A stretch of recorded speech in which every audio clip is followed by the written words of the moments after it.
এই রকম গরম গরম ধোয়া ওঠা মুরগির মাংসের তরকারি আর তার সাথে যদি হয় আলু, তাই তো আর কোনো কথাই হয় না। যারা একদম নতুন রাঁধুনি তারা একমাত্র এই রেসিপিটা দেখে খুব সহজেই ঘরে রান্না করে ফেলতে পারেন আলু দিয়ে মুরগির ঝোল গাঢ় করে।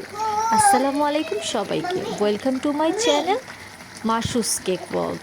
তাই দেরি না করে চলে আসি আসল রেসিপিতে। একটা হাঁড়ি নিয়ে নিলাম, তার মধ্যে কিছু পরিমাণ মতো তেল দিয়ে দিব, ভালো করে গরম করে। এখানে আমি কোনো আস্ত মশলা ব্যবহার করব না, আমি যাই ব্যবহার করব সব ঘরের বাটা মশলা, আদা বাটা, জায়ফল, জত্তি বাটা, এমনকি দারচিনি, এলাচি সব কিছু আমি বাটা ব্যবহার করব।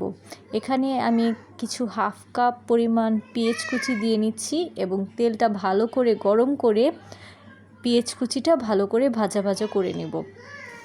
এখন পেঁয়াজটা ভালো করে ভাজা ভাজা করার পর এখানে আমাদের স্বাদ মতো লবণ দিয়ে নিচ্ছি। আপনারা যে যেমন পরিমাণ লবণ খেতে পছন্দ করেন স্বাদ মতো দিয়ে নেবেন।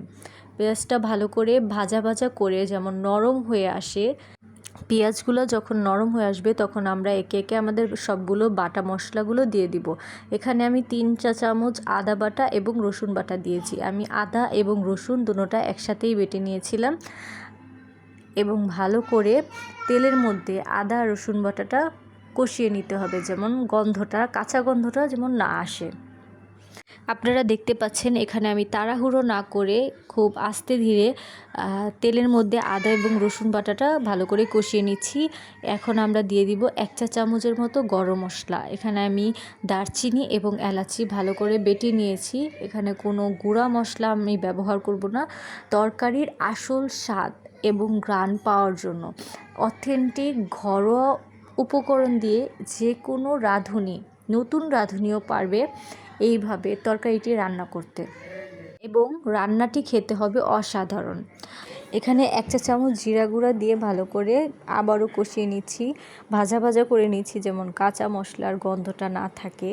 ভালো করে কষানোর পরে এখানে আমি অল্প একটু পানি দিয়ে দিলাম, কারণ মশলাটা যেমন লেগে পুড়ে না যায়, তাহলে তরকারির স্বাদটা একদম বাজে হয়ে যাবে। তাই আমি একটু পানি দিয়ে নিলাম। পানিটা ভালো করে বলক আসা পর্যন্ত আমি একটু ওয়েট করব। 2 মিনিট ভালো করে কষানোর পরে এখানে আমি দিয়ে দিচ্ছি 1 চা চামচ হলুদের গুঁড়া এবং 2 চা চামচের মতো মরিচের গুঁড়া।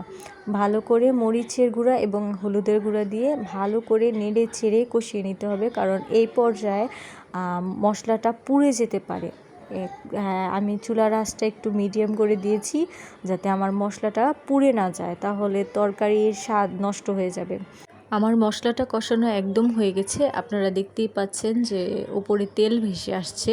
তখন আমি একটা সোনালি কক মুরগি দিয়ে নিলাম পুরোটা।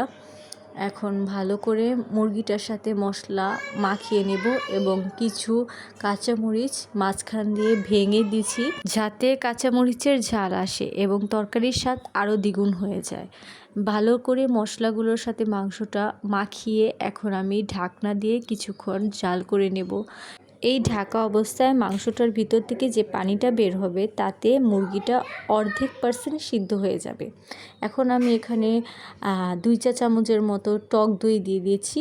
টক দইটার কারণে মাংসটা গলতে সাহায্য করবে এবং খুব তাড়াতাড়ি মাংসটা গলে যাবে।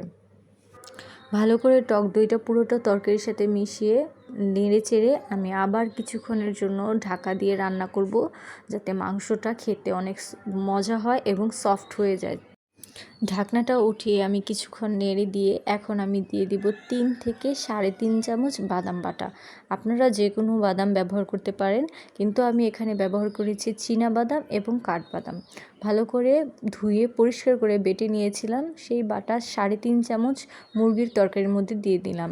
এইভাবে তরকারি একবার রান্না করে খেয়ে দেখতে পারেন।